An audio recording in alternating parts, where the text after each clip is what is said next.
Just follow me. It's not far.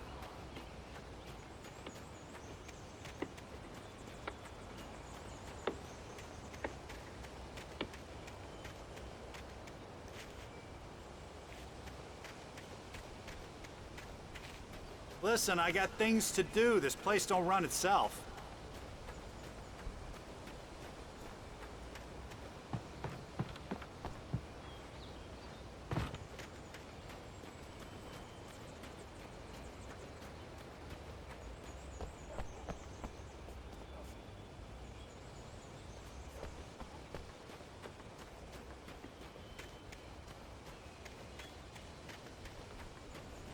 Oh, give me a break, mister. Can we just get a move on?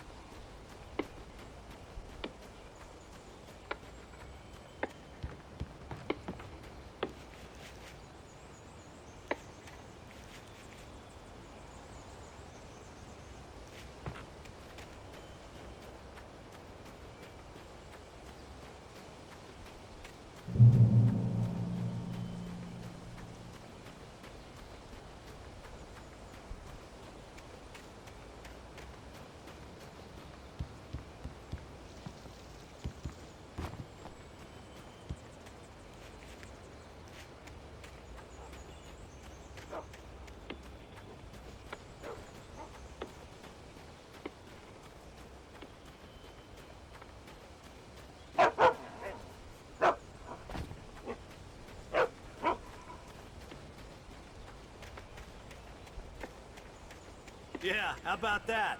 It was there in the morning, as if it had fallen from the sky. But it would take a tornado to lift something like that. We're damn lucky it didn't crush any of the trailers.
It gets better.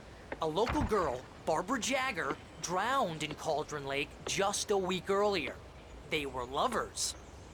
Sure, Jagger's a local spook story. The Scratching Hag. Comes for you in the dark. Childish stuff like that. Anyway, Al, I'm just getting to the best part. All of the articles about this stuff were written by Cynthia Weaver. I asked around, and she's that crazy bag lady you met. What, the lamp lady? She can be a little loopy, but she's not homeless or anything. Yeah, anyway, she knew both Jagger and Zane before they both died, and she had some kind of a breakdown.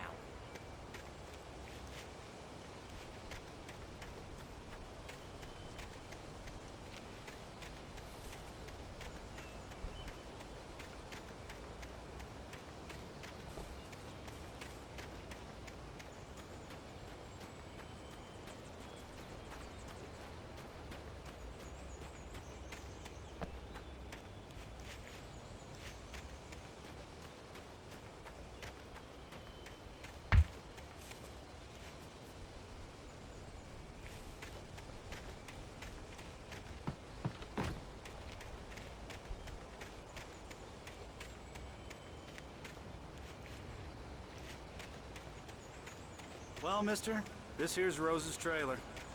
You mind me asking what you want with her? We're just here to talk to her, pal.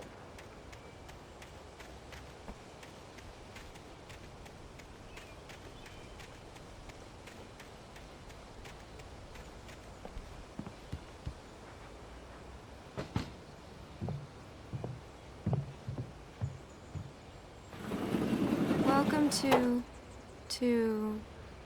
Oh dear, Mr. Wake. I'm so glad you're here. Rose, you have my manuscript? Oh. Oh, yes. Yes. Please, come in. Hey, this is really good. Rose, Yes, my manuscript. I really need it. I understand.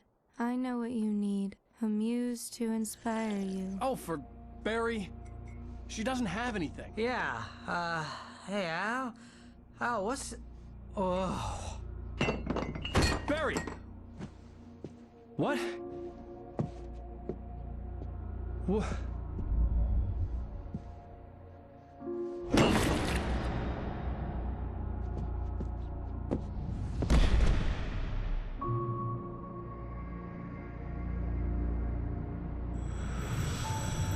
It's coming for you, hiding in my barber's skin. I'm too weak to stop it. You must turn the lights on. I promised I'd come visit you and your lovely wife. You must finish what you started. I insist. You must turn the lights on. Turn the light on. Back to work, boy.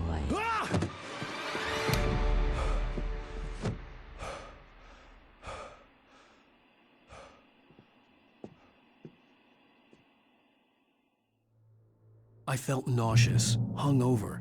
Only anger kept me going. I can't tell reality from dream anymore, but it seems I have an imaginary editor to help me. She's an old woman in a funeral dress. I call her Barbara Jagger. She's very strict. I'm writing faster and faster.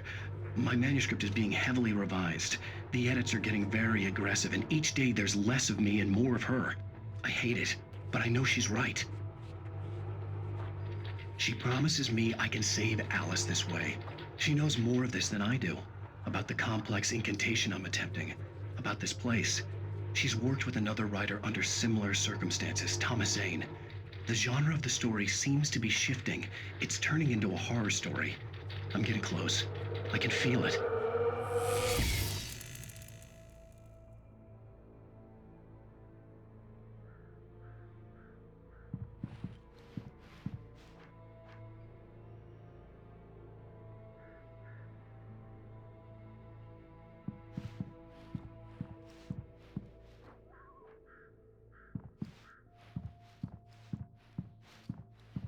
Rose took a day from me. I had less than 12 hours left to meet the kidnapper.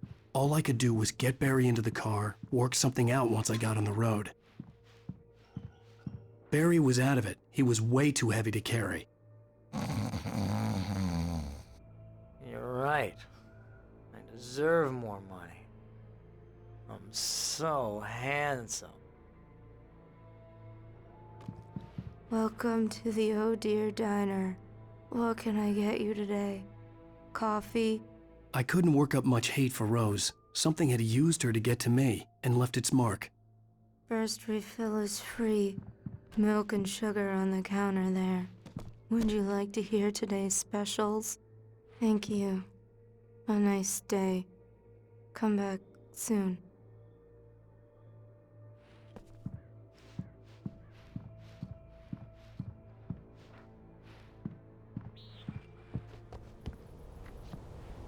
My gun and flashlight were gone. I'd have to find a way to get Barry. Mr. Randolph liked Rose. That little smile she had.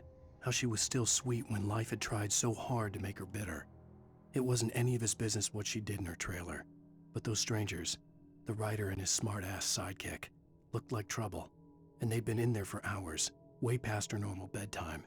He reached for the phone and called the sheriff's station. Hurry into the car as quickly as possible. There was no time to waste.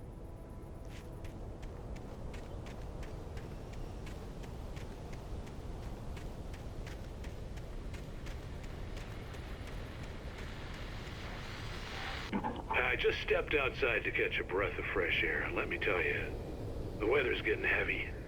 Nights like this make me especially glad I'm here talking to you and not home in bed. Once the weather takes a turn like this, I can't sleep at all. It's all tangled bed sheets and dark thoughts, punctuated by the occasional plunge into nightmare. Is it just me? Well, perhaps it is.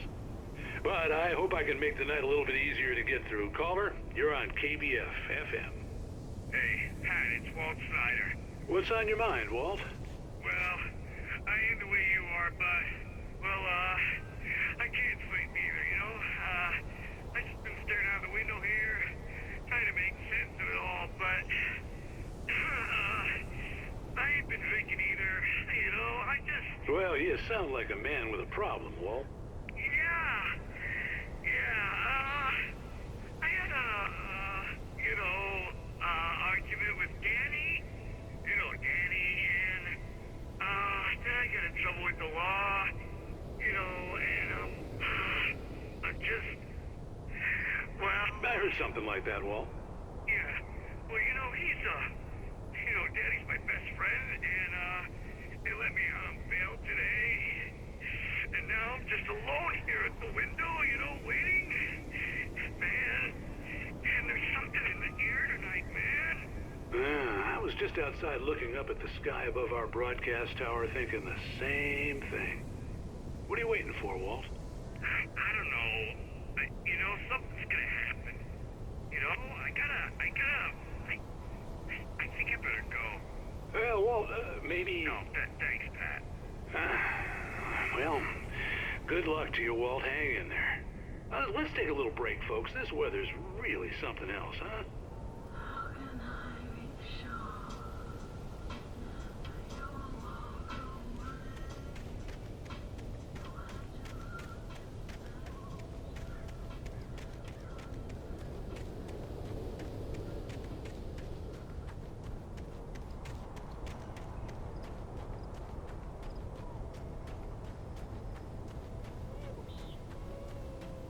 Oh, you're gonna get it now. God knows what you've done to that poor girl. This is Agent Nightingale, FBI! Get him up, Hemingway! You're under arrest! You move a muscle, I'll unload right in your goddamn face! Stay right where you are, Slane!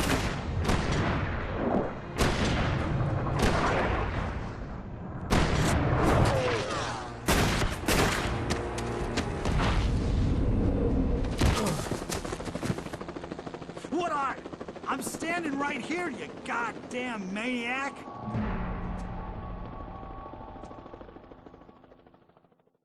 I hated to leave Barry behind, but there was no way I'd miss my appointment with the kidnapper. Give it up, Mr. Wake. Come on. Take it easy on him. Get after him. Don't let him get away.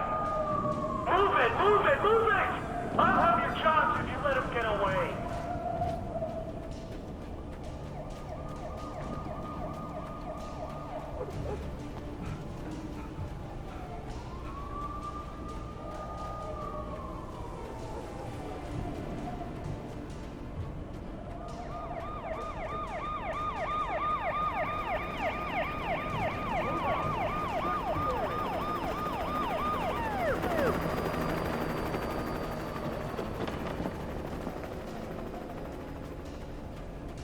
There he is! Freeze! Okay, men, keep your eyes peeled. He's gonna try to make it through here.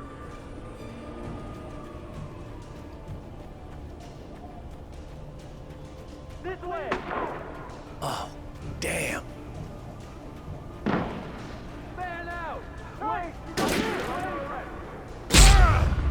it! Keep an eye out! God damn it! Where did he go? He slipped away! Keep an eye out!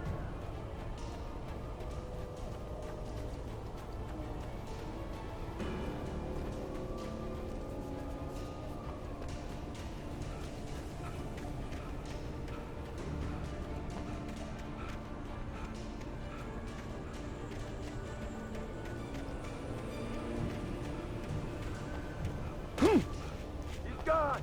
Come on, guys. We need to head him off. For decades, The darkness that wore Barbara Jagger's skin slept fitfully in the dark place that was its home and prison. It was hungry and in pain. It dreamed of its nights of glory when the poet's writing had called it from the depths and given it a brief, terrible taste of power and freedom. The rock stars had stirred it from the deep sleep the poet had sunk it back to in the end. When it sensed the writer on the ferry, it opened its eyes.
Search the area!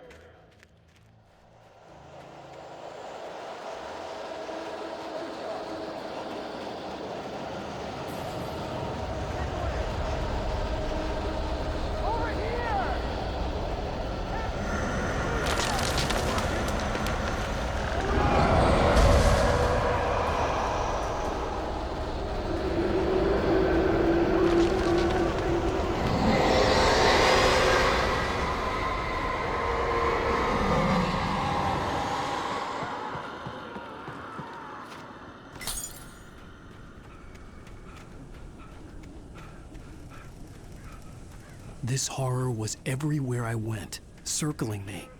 The cops didn't stand a chance. They were after a writer, not a monster. Wait, are you seriously telling me that geek writer just took out my deputies? Are you kidding? I mean, have you seen this guy? He wears a tweed jacket. Over. He's the guy we're chasing. If it's not him, who then? Bigfoot? Over. I don't know yet, but I'm not in the habit of jumping to conclusions. That tends to come back and bite you in the ass. Out.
I could see the lights of the radio station in the distance.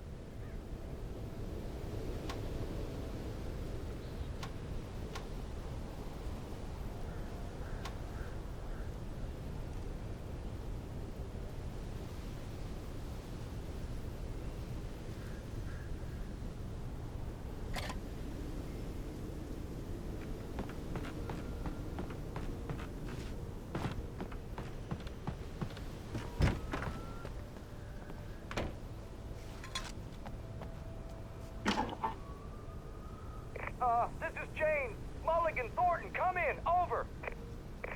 Thornton here.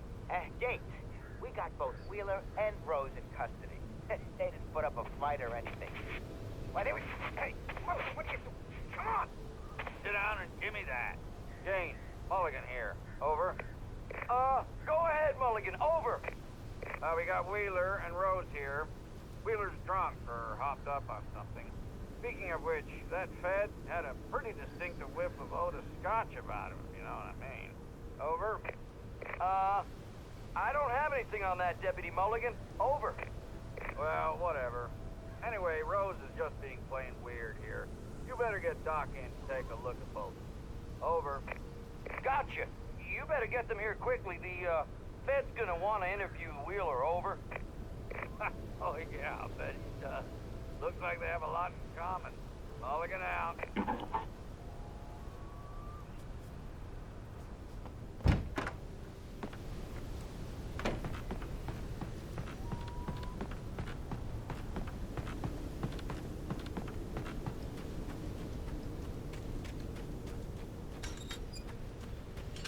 I imagined that the broadcast tower in the distance was part of the local radio station. Maine seemed like a decent guy. Perhaps he could give me directions to the coal mine.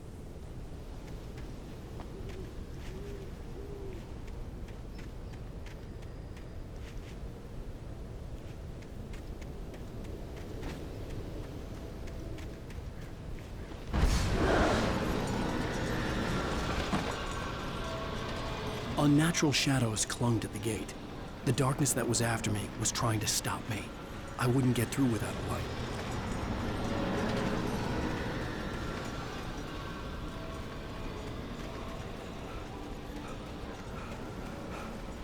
There was no power to the searchlight.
It took me a moment to recognize the flashbang grenades. They were an ideal weapon for my situation. Team 1, come in. Over. Team 1, this is Sheriff Breaker. Report. Over. Team 2, come in. I need a report. Over. Come on, guys. Talk to me. Come in, please. Over.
And here's another call.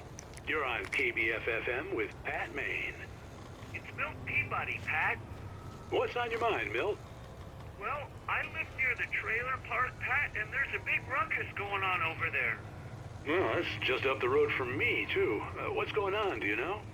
I don't know, but there's a bunch of police cars there, lots of sirens, a helicopter buzzing around, and I think I heard some gunshots. Gunshots? Yes, sir, like from a pistol. So can you find out what's going on? Because it's just next door and they're popping off guns there. They're still shooting? No, it was maybe 10, 15 minutes ago. It sounds serious, Pat. I'm telling you, it don't sound like no party. Well, I'm certainly going to give the station a call, Milt. Okay. You'll hear it here as soon as I hear from them. Okay, thanks.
I hoped Maine could lend me a car to get to the coal mine. Oh, why, hello, Lorna. What do you have for us? Well, I just don't see why the cops bother with the trailer park. What do you mean? It's a trailer park. Of course you're going to have trouble in a place like that. I mean, what do you expect? The sheriff should be helping us normal citizens instead of wasting resources on those people. Well... Let the trash sort themselves out. I'm sorry, but my granddaddy settled in Bright Falls in 1911. Well, thank you very much for that compassionate viewpoint, Lorna.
Oh, here's a little surprise.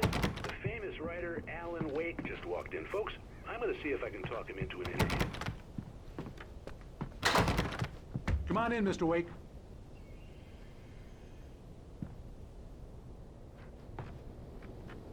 It looks like Mr. Wake is going to need a moment before we can talk, so let me give you a little background while he prepares himself.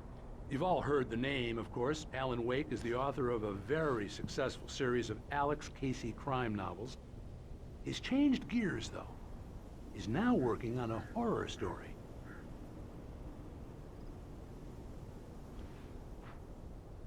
Now, you probably know that Mr. Wake is a somewhat controversial figure. He had a few ugly encounters with the paparazzi in recent years, although, speaking for myself, it's hard to blame him for that.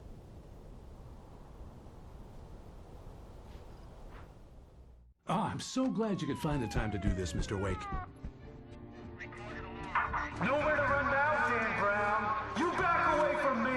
Don't hurt. Whoa. Everyone calm down. Put the gun down. We're all friends here, right? Cool your jets, Nightingale. We got him. Judas Priest! What the hell's the matter with you? There's a civilian in there.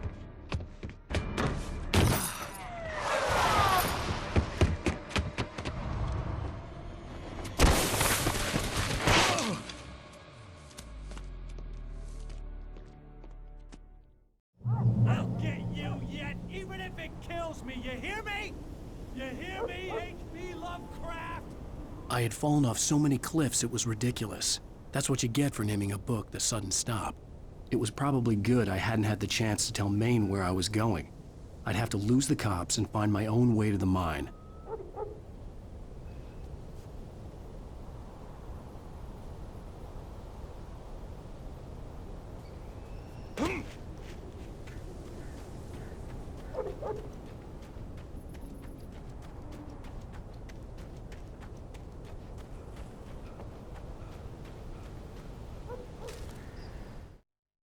Nightingale stared through the broken studio window into the dark woods. He turned around, started to walk out, but Maine grabbed his arm. "Young man, you almost shot me. You don't shoot off rounds at people like that. What's the matter with you?" Nightingale shook his arm free, marched out. His cheeks burned with rage and humiliation.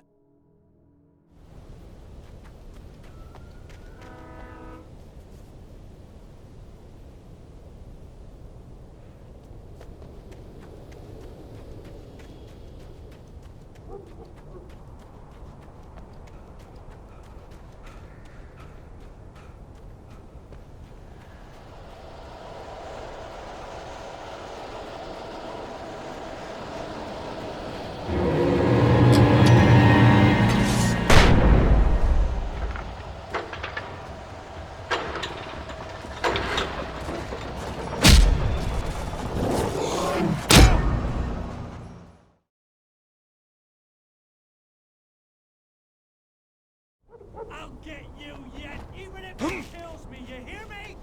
You hear me, H.P. Lovecraft? I had fallen off so many cliffs it was ridiculous. That's what you get for naming a book The Sudden Stop. It was probably good I hadn't had the chance to tell Maine where I was going. Nightingale stared through the broken studio. I'd have to lose the cops and find my own way to the mine.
Sense of reason for the power company workers to be here. It was almost as if they'd been left for someone like me to use.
Sarah trusted her gut, and her gut said Agent Nightingale was an asshole.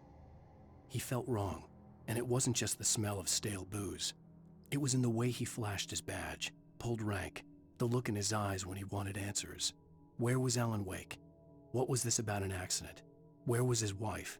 And most importantly, why did she let Wake go? He wouldn't answer her questions. Federal business was all he'd say.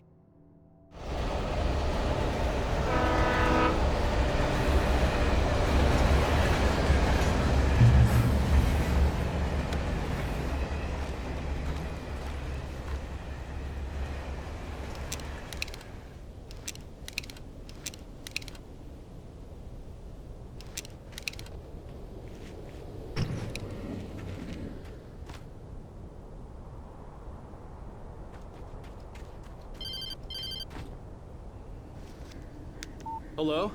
The most stubborn man I've ever met. Alice? Alice? Alan, I'm so afraid. He keeps me in the dark. Please help me. I look at you, Alan, and it's not you. It's something else. Looking out from behind your eyes. Alice, I'm here. I'm so alone here. It's all gonna go to hell. You need to be careful. Cooperate. The connection had been terrible, but that wasn't the only thing that hadn't been right with the call. She sounded wrong somehow, but she had called me.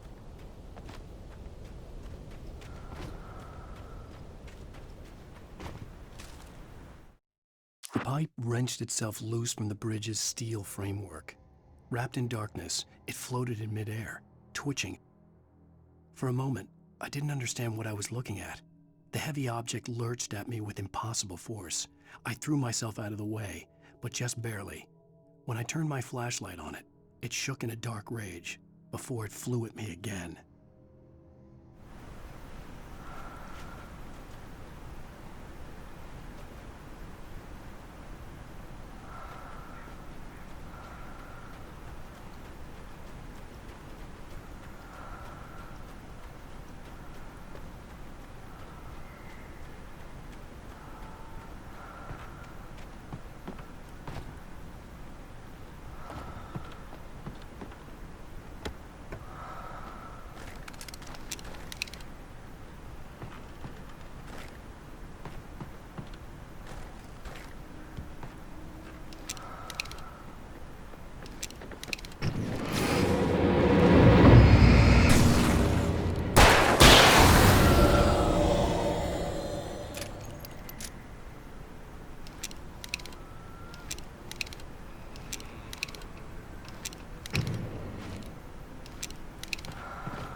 I could see a railway bridge up ahead, and a warehouse of some sort on the opposite shore.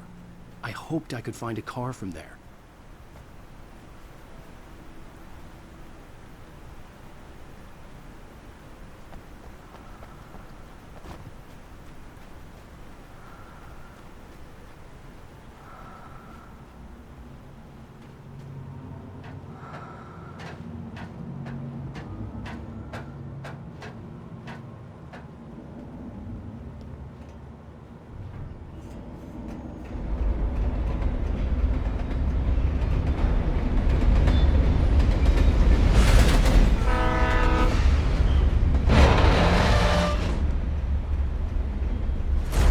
That was pursuing me was growing stronger, and it was taking over everything in its path.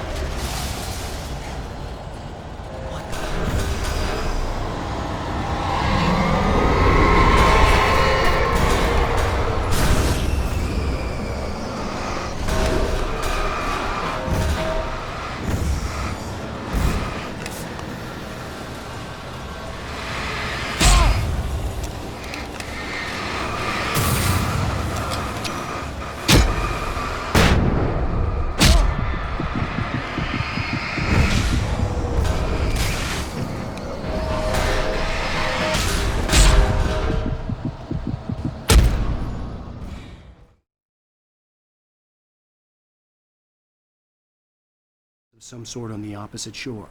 I hoped I could find a car from there.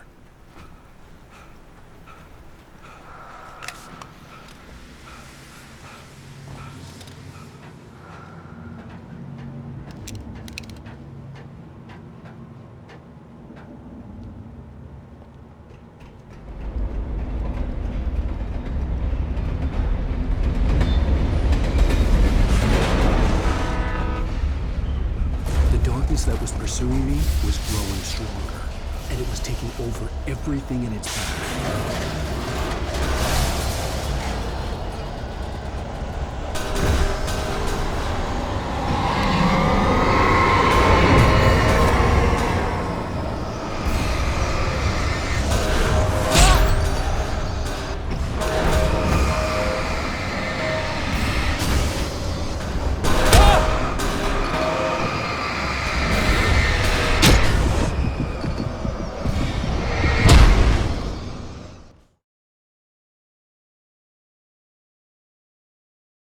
Some sort on the opposite shore. I hoped I could find a car from there.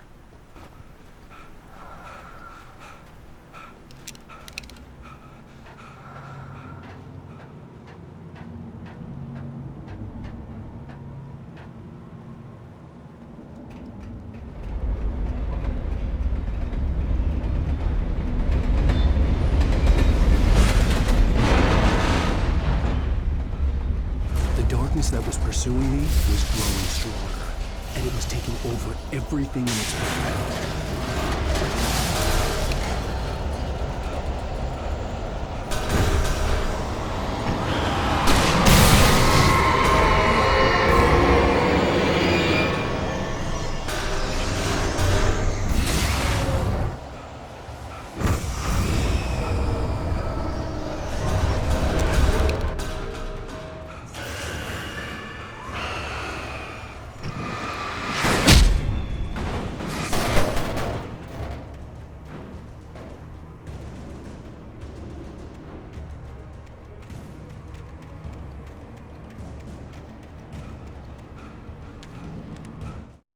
I slammed the door shut right in his smug face. He pleaded for me to open the door. True to form, the asshole actually thought I would obey.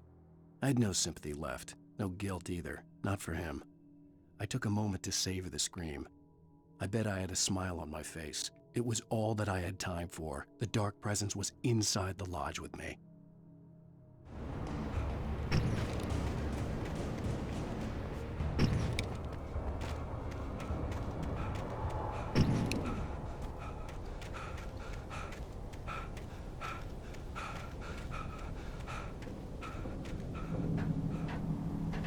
As a teenager, just starting to get interested in writing, Stephen King had been a source of inspiration to me.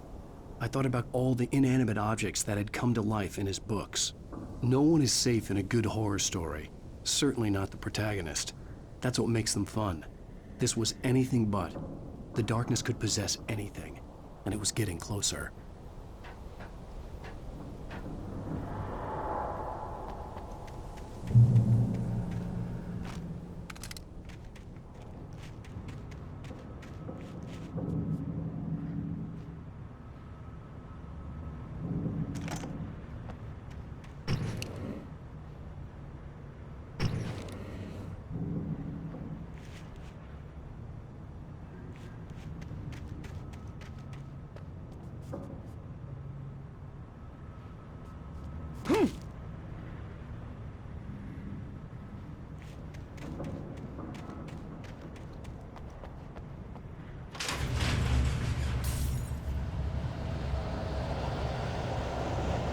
Did you call 911?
take the facts of our existence for granted, unaware that they are merely a thin veneer of desperate self-delusion, covering a vast cosmos of madness and horror.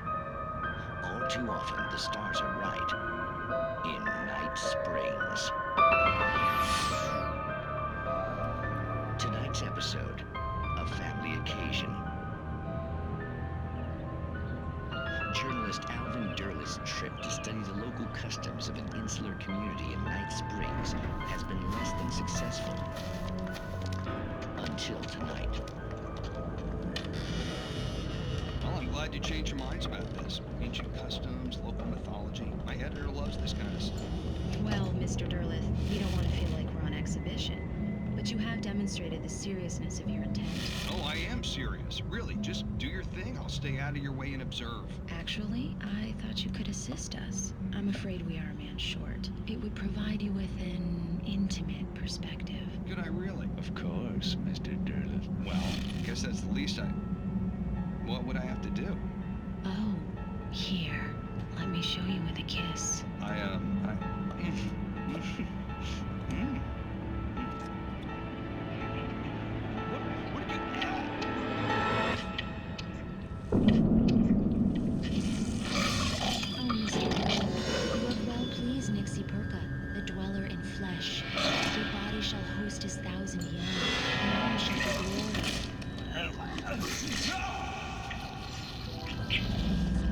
Shh, darling. Be calm.